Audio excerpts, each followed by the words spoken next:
La Linotte, Horizon Militant, également diffusée dans le Zoom sur Radio Pulsar.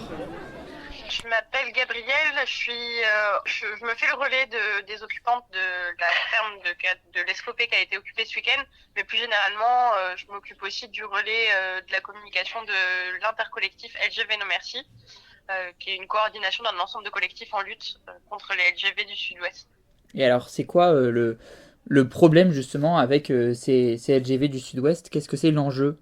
C'est un enjeu qui est assez pharaonique. Il y a bien évidemment des enjeux écologiques, donc un bilan d'artificialisation par exemple qui est absolument énorme de 5000 hectares de terre qui vont être artificialisés, donc 2850 hectares de forêt, ce qui est absolument énorme, et des terres agricoles aussi. Mais il y a aussi des enjeux de déni de démocratie puisque ce projet se fait contre l'avis, en tout cas l'opinion qui a été défavorable au projet démontrée par l'enquête publique qui s'est tenue en 2014. Il y a aussi énormément d'enjeux économiques et financiers dans cette histoire, puisque le financement du projet nécessite la contribution au financement des populations, et donc la mise en place d'une taxe locale qui est inégalitaire, du coup, ce qui est dénoncé d'ailleurs, ça fait l'objet de recours devant la justice. Bien sûr, dans tout cela, il y a aussi des enjeux, si on prend du recul, beaucoup plus sociétaux, de l'ordre de quel mode de vie on souhaite pour l'avenir, et de se dire est-ce qu'on veut toujours aller plus vite et pourquoi faire, sachant que c'est des projets qui servent des intérêts purement capitalistiques, qui sont les intérêts des grands groupes du BTP notamment. Et donc c'est ça aussi que les collectifs dénoncent dans le mouvement. Dans ce mouvement de lutte contre les LGV du Sud-Ouest, il y a entre 15 et 20 collectifs qui se mobilisent et qui sont éparpillés, entre guillemets, sur toute la région Nouvelle-Aquitaine et même en Occitanie.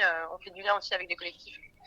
Et l'enjeu de la création de cette coordination LGV No Merci, c'était de mutualiser nos moyens et donc d'opposer une force, un rapport de force assez conséquent face aux promoteurs de ce projet qui sont l'État, les présidents et présidentes de région Nouvelle-Aquitaine et Occitanie et bien sûr les grands groupes et les lobbies du BTP.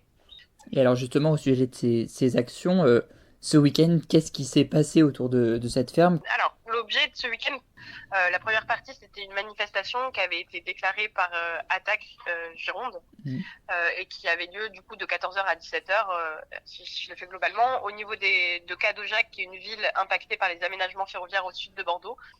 Et donc, il y a des premières maisons qui ont été détruites récemment pour faire place aux lignes à grande vitesse au sud de Bordeaux. Ce qui a été dénoncé par les collectifs à plusieurs reprises.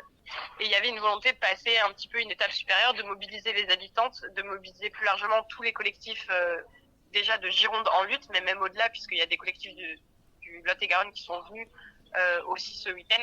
Cette manifestation a permis déjà de mobiliser plus de 300 personnes, ce qui est déjà assez conséquent pour une petite commune comme Cadojac. C'était déjà en soi un succès. Mais les collectifs ne se sont pas arrêtés là. Il y a des manifestants et manifestantes qui ont décidé de poursuivre la mobilisation et du coup entamer une occupation suite à la manifestation, une occupation d'une ferme menacée de destruction par toujours ce projet-là. Du coup, ça a mobilisé des collectifs venant un peu de partout, qui étaient venus pour l'occasion pour la mobilisation, qui ont décidé de rester le soir, qui ont couché sur place et qui se sont du coup aussi sur place organisés collectivement. Et bien sûr, il y a eu des assemblées, il y a eu des échanges et des liens qui se sont tissés pendant cette journée-là et cette nuit-là, qui du coup présagent de quelque chose de plutôt très encourageant pour la suite en termes de rapport de force et de vie collective. Et c'est en fin de journée de dimanche que les forces de l'ordre ont augmenté la pression, qui de toute façon ils mettaient la pression depuis les premières heures d'occupation, mais ça s'est intensifié à la fin du week-end. Et donc ce que vous dites, c'est que c'est en quelque sorte un tremplin pour d'autres actions à venir en tout cas. Et oui, il y a une volonté de, quoi qu'il arrive, ne pas laisser faire ces aménagements ferroviaires absolument inutiles et ne pas laisser faire plus globalement ces lignes à grande vitesse. Donc, il y a encore beaucoup à mettre en place, mais du coup, l'opposition, elle, est déjà construite, solidaire et mobilisée, quoi. Donc, c'est plutôt très encourageant. Et alors justement, cette opposition, est-ce qu'elle prévoit des nouveaux rassemblements? Alors, oui, tout à fait. Il y a ce qu'on peut dire, il y a un calendrier annuel qui est déjà annoncé par les collectifs. Il y a 2 dates en particulier auxquelles on a fait référence pendant ce week-end.